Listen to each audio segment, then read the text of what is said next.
Welcome to the Strongman Coaches channel, featuring weekly episodes with industry titans that help coaches and athletes improve in strongman. I'm your host, Heidi Campo.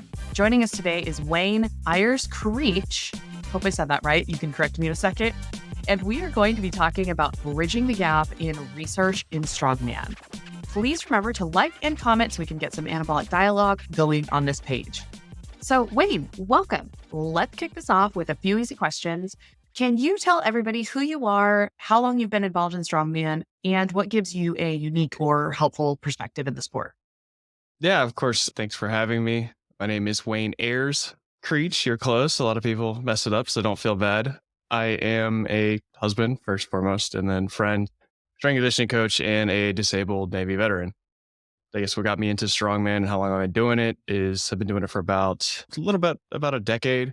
And what got me into it is I tried all sorts of other lifting, and this was the only one or only strength sport that wasn't boring, in my opinion. Tried powerlifting slightly, and that was just too linear for me. Same thing with like bodybuilding. It just seemed like not an interest of mine to continue to pursue.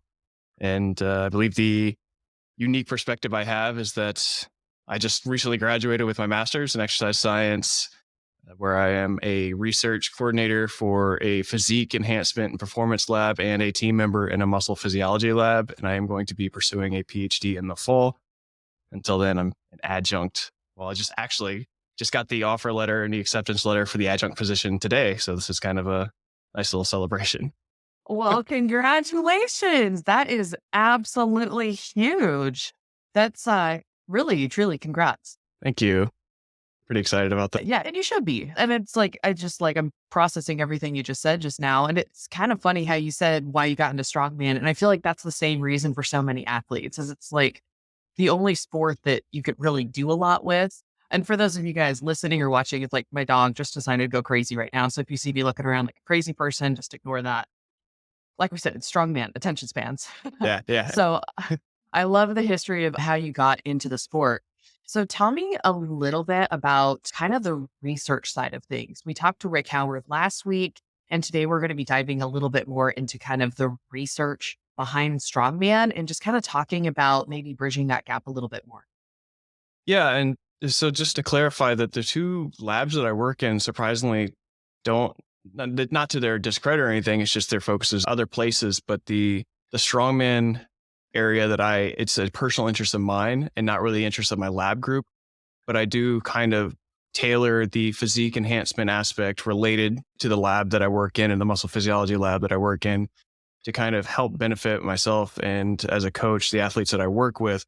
So a lot of people think physique enhancement, they just want to jump into bodybuilders specifically or physique competitors, when there's something to be had about the research and utilizing it in strongman. And the bad part about research in strongman is, I'm sure the previous individual you had on also mentioned this as well, is that there's not a lot.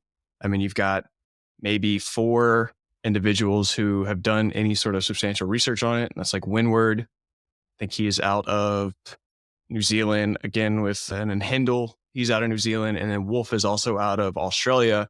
And then you got Kramer, who is a big person in the NSCA space as well. And then you've got one intervention study done in all of strongman research, and that's by my coach. And he wasn't even directly looking at or trying to focus on strongman. He was comparing strongman to powerlifters and VO2 max testing. And other than that, a lot of the research done in the field of strongman or in the population of strongman is observational, where they'll look at like biomechanical analysis of movement patterns or even just the physiological demand. So it's strictly observational. I think, just one actual intervention study. So it's very limited. Yeah. And you have the unique perspective of being an athlete, a coach, and a researcher. And I'd just say that's like the trifecta. And, there are people out there like that, but it's not common because, everybody knows it's like you have kind of the old school, meaning no school type guys where it's like they kind of know what to do and they do well doing it, but they just don't understand why or how or really the research behind it. Then you have the total book guys who, they've never actually applied it. They've never been in the trenches. And then you got people like you who are truly rounded in that. And having perspective from all sides, what do you think is the biggest, I don't want to say like threat, but like maybe like complication or issues that come up from us not having as much research in this sport as we do in other sports? So I think broadly speaking, people don't find interest in having specific strongman research because they try to apply, oh, well, we've done research in powerlifters and strongman and powerlifting is the same thing. But then you have somebody go out there who can, deadlift 500 pounds and you put them under a stone that's 300 pounds and they can't even get it off the ground. So it's like the strength required there. Yes, obviously, strength is specific, so specificity of training. But even then, you got to think about the fatigue that you're accumulating, whatever fatigue is. I'm going to say that in quotation marks because we don't even really define fatigue well enough. But the fatigue generator accumulated doing a stone is different than doing a deadlift.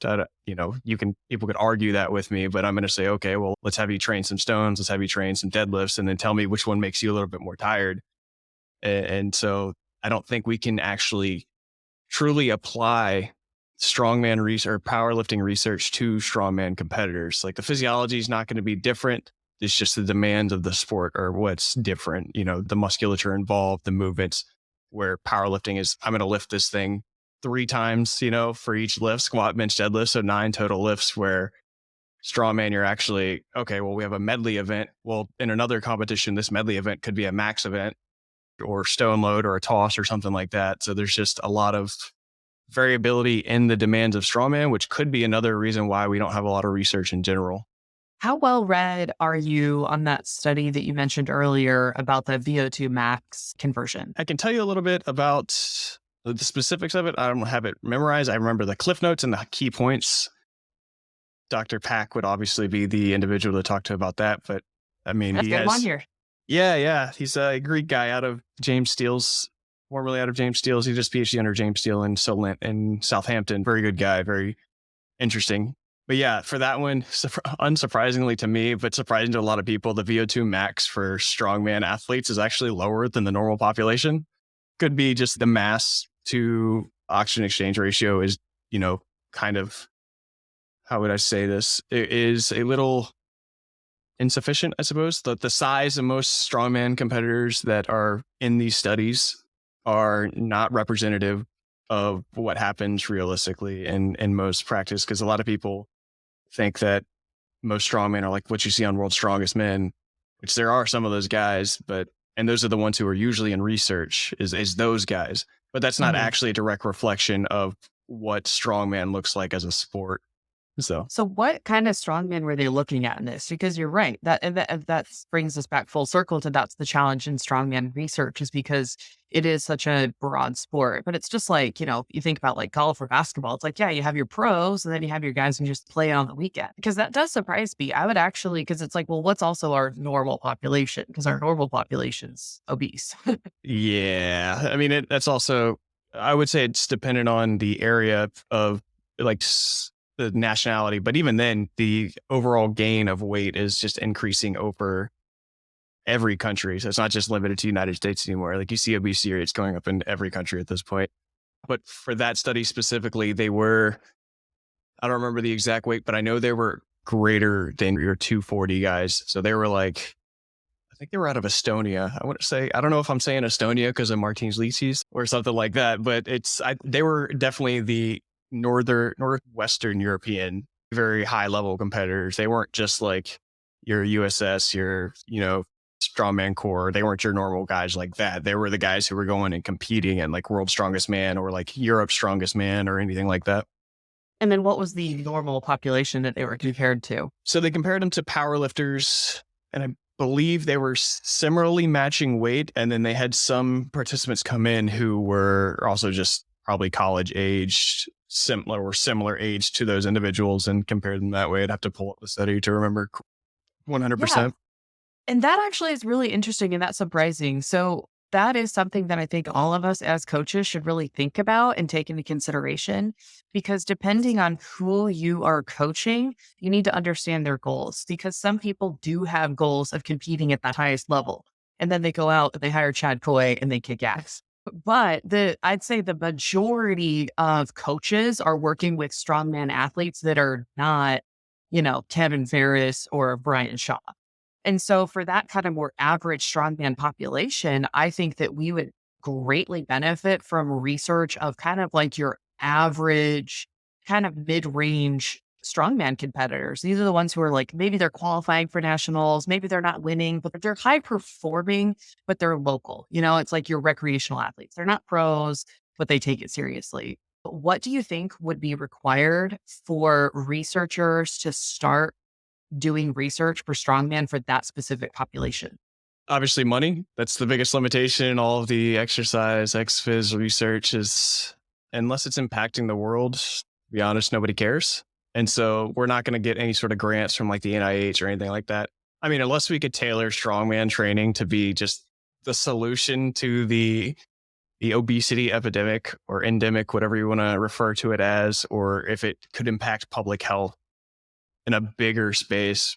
But just like bodybuilding or CrossFit or powerlifting, we're a very niche sport and not many people outside of this small echo chamber care about research in that field.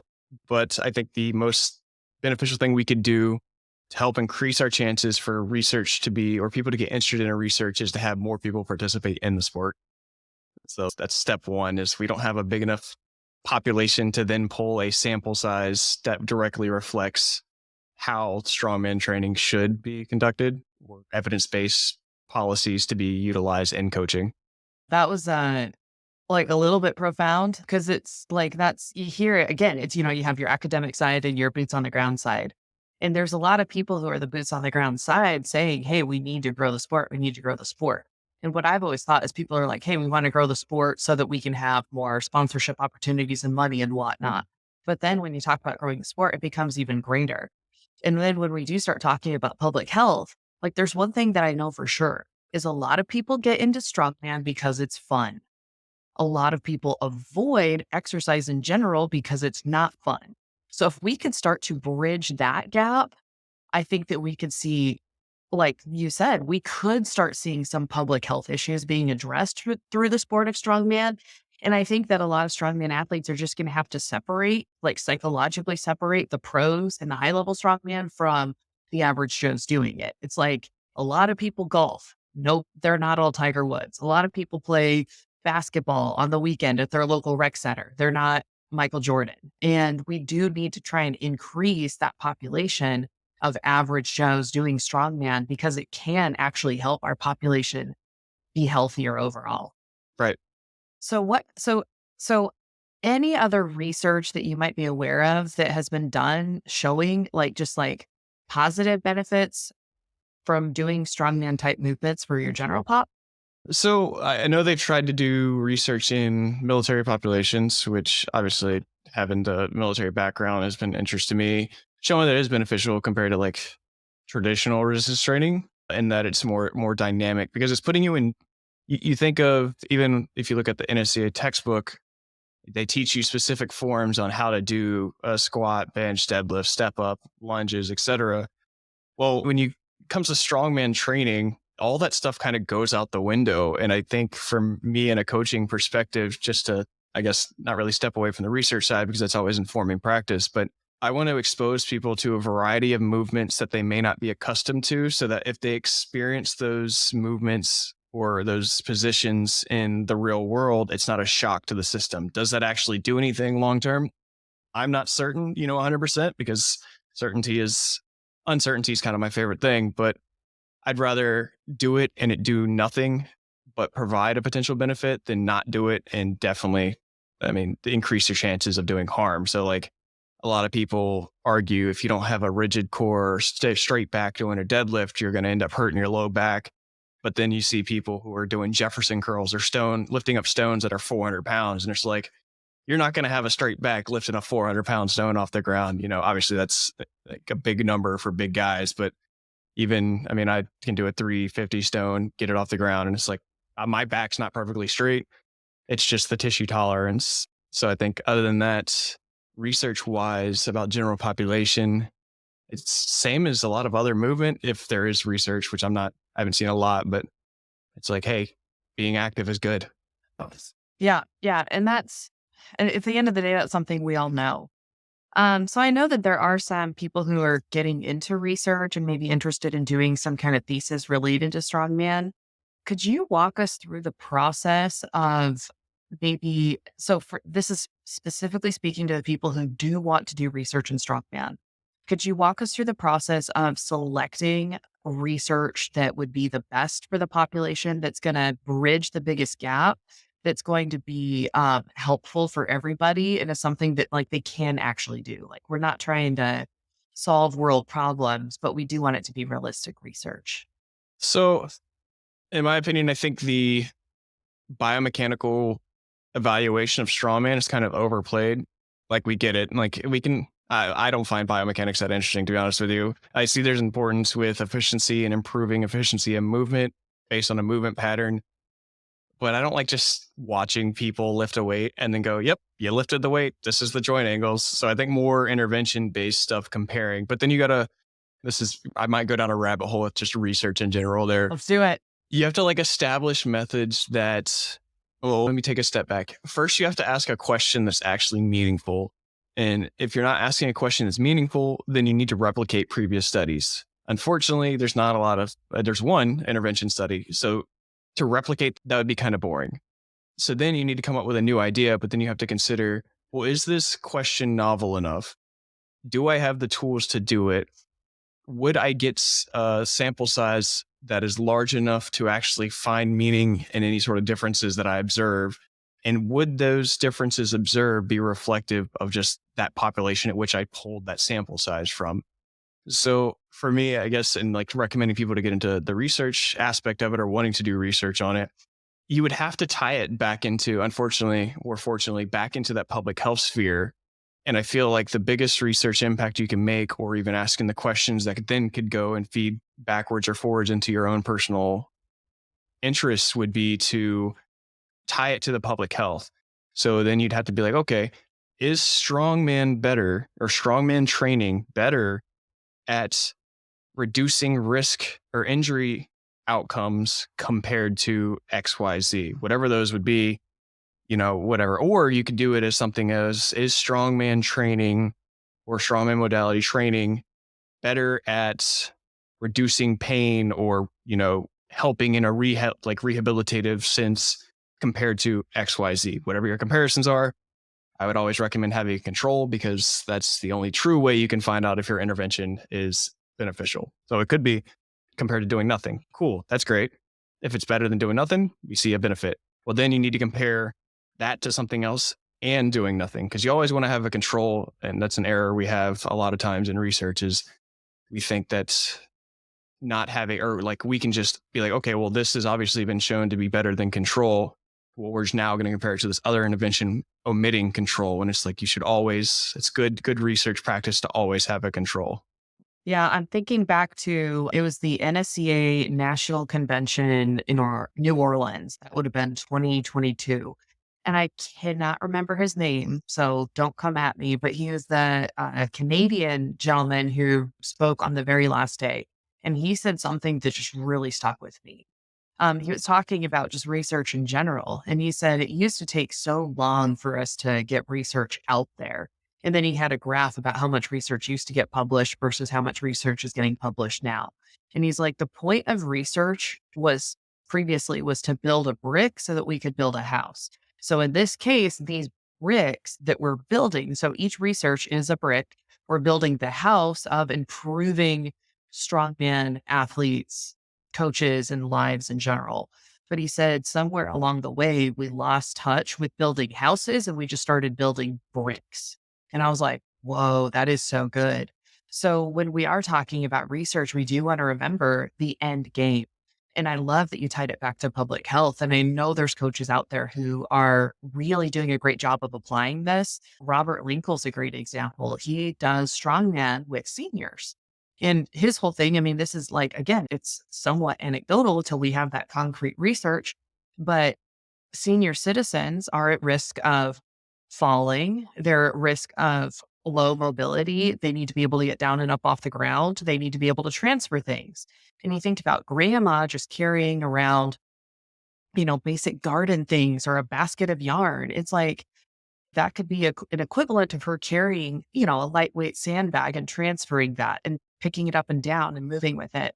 And so learning how these strongman movements can be incorporated into training programs for any population, I think would be a great way to start building these bricks in strongman research so we can build the house of improving lives overall through strongman. And that's my political campaign that I'm going to stand on. Yeah, and I agree with that too. And it kind of ties into a little side thing that you got to focus on a population that isn't, in order to get an interest in strongman research, you have to focus on populations that aren't strongman to begin with. So I'm in the process of writing up a manuscript for some research that I just did, a case study, which if people know research, case studies are kind of a weak evidence. It's just observational. But guess what? We don't have much of anything like that in strongman. So I'm doing what I can to start with, especially coming from out of a physique and performance enhancing lab. We're going in, the lab director, Dr. Campbell, loved him. He's the greatest mentor. So if anybody's ever interested in getting a PhD or a master's degree, highly recommend Dr. Bill Campbell and Dr. Samuel Buckner at USF. But when I walked in, I told him my interest was strongman, and day one, he's like, we're not going to do any strongman research out of here. And so it took me, I had to like stepwise make it to where I could do strongman research. And it was tying an interest of his into an interest of mine while considering his research areas. So this will be my first independent research. So like I'm the principal investigator. I'm just, like, it's already approved, everything. I'm writing up the manuscript now. It's complete. And it was looking at perimenopausal, as a case study of a perimenopausal woman who had never done strongman before. And she prepared for a strongman competition. And we assessed her body composition and hormonal levels, so blood profile and everything like that. And that's, Dr. Campbell is moving towards the menopausal space. So that was how I kind of had him sign off, is like, he focuses on body composition. He has an interest in menopausal. Well, I focused on body composition, had an interest in perimenopausal or menopausal research. And I layered it in with that, hey, this is the intervention type thing, not really an intervention, but like, this is what she's doing. So we're gonna weasel my way in here.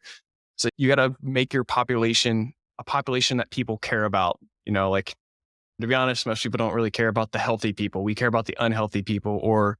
And let me rephrase to make it so that I'm not saying that perimenopausal or menopausal women are unhealthy. I'm saying they are a population of interest than the norm. So they're still the norm. Like just making sure, clarifying that, yes, they are the norm. This is a normal thing that occurs to all women. But they're not normal in research. I think they've been ignored for a really long time. And we're just now finally realizing that, one, women exist in research, and two, menopausal women exist in research. Yeah, a lot of the background literature that I had to do for that came from, it's called the SWAN study, it was a big multi-cohort study done probably when me and you were just being born in the 90s. And that's the last time. And a lot of the research even there has focused on sub-analysis or secondary analysis of that data set. So for people who aren't well versed in how that works, in the 90s, they did big studies looking at all these multiple sites and different characteristics of these included women, which is pre, and postmenopausal. Well, subsequently from that or after that, they then take that data and they go, okay, well, I want to ask a specific question using this data. So then they'll pull that data and then make a sub-analysis or secondary analysis. So that's not direct research related to this. It's not an intervention. That's just, again, similar to the observational stuff in Strongman. It's a secondary analysis looking at these specific data values, which we just need more replication of. Yeah, that's really exciting, because it's like, being a 90s kid, a lot of us, all of our moms and aunts are, kind of hitting that stage. And I love my mom. I want her to live forever. And it's kind of cool to think that something that we are so well versed in, we can use to improve the lives of our mothers and other women of that age. So, and the other interesting thing is, you do think about it, because it's like, if you're comparing it to powerlifting, this is anecdotal, I don't know what the actual data is, but I would say, generally speaking, the average strongman is going to have better body composition than the average powerlifter. Would you say that's kind of correct? So this is kind of a challenge to say yes or no to. I would say, I want to add some qualifiers here. Natural strongman competitors, right? I think they have better body compositions than obviously the general public. To say whether or not there's better body compositions than any other sort of strength sport would be hard to determine. I want to limit this all to natural strength sports, of course, because once you add performance enhancing, it's a whole different ball game, whole different. Yeah.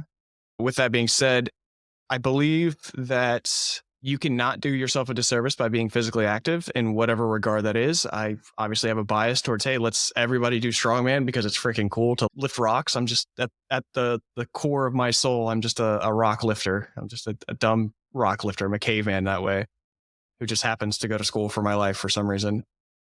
Yeah, it's the spectrum. Yeah. It's like, oh, I want to be, super smart in my field. But then you go to college for a long time and realize we don't really know anything. But I digress. But yeah, like body composition wise, I'm trying to think a lot of I compete in the sub 83 division. So I think there's still a cultural stigma or not stigma, but expectation, which might be why there's an aversion to people participating in strongman. There's a cultural expectation or perceived expectation that you have to look like Eddie Hall or Brian Shaw. Like you have to be this massive person. And even the old adage of, oh, mass moves mass. It's like, yeah, I still see plenty of people who are competing in any even natural federations, whatever that natural means, because none of our federations here in the States are tested.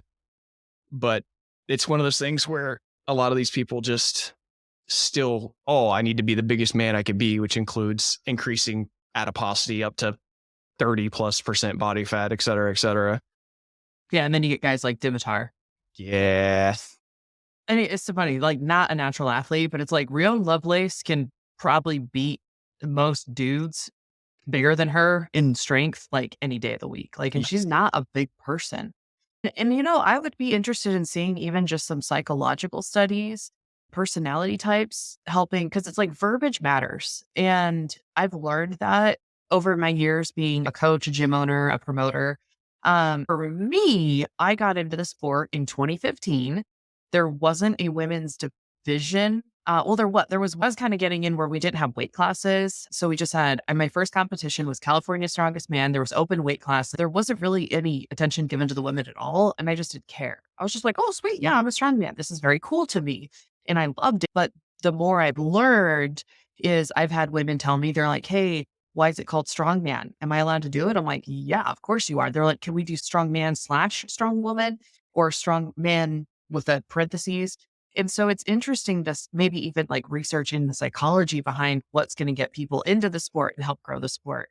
And I'm not saying that we should do those things, because if we're just talking about strict personal beliefs, I think that's an SEO nightmare to try and change the name of the sport or add extra words to the title. But at the same time, we also want to create a welcoming environment for people who don't resonate with the Hafthor type peoples. And it's like, right. I was a psychopath and I just was like, I freaking went to Iceland. I was like, hey guys. And they're like, hey there. And I just didn't, I didn't think, oh, this isn't for me. But there are a lot of people who think that, and that it does become a barrier of entry that we want to kind of help eliminate. Yeah. And it's funny you bring up the choice of words with using strong man. I had this discussion with, I don't think anybody in this world knows his real name, but everybody calls him Junkyard. He's a pretty well-known coach down here in Florida, and he's also a philosopher of sorts. And it was the etymology of the word strongman. We had that discussion. It was like, I think people assume the latter portion of the word strongman just refers to men, but I think like after discussions with him, it's more of a man as in species, like strength and the expression of man, not really of men. It's of man. So that includes, it's an all-inclusive thing. And maybe it could be that the culture and we can't, just like we can't say that like it's not our own fault as competitors or athletes or promoters by not, like, we can't be like, oh, it's not our fault they perceived us wrongly. It's like, well, maybe the culture, the environment that we've established has resulted in people perceiving us this way. So we could do stuff to make it, more inclusive and more open. But I don't think that has to do or it requires us to change the name of the sport, which I personally prefer like strength challenges versus strongman. But like then, I'm a strength challenge athlete because it is, yeah. Right? Like, yeah, it's like being like, I'm a competitive kettlebell lifter. I'm like, what? Yeah. That's kind of thing. Well, it's cool because you think of other sports and even like powerlifter, like a sport, you have to consider that we know the predetermined rules before we go into the competition. The only thing we don't know is what the opponent's going to bring to the table.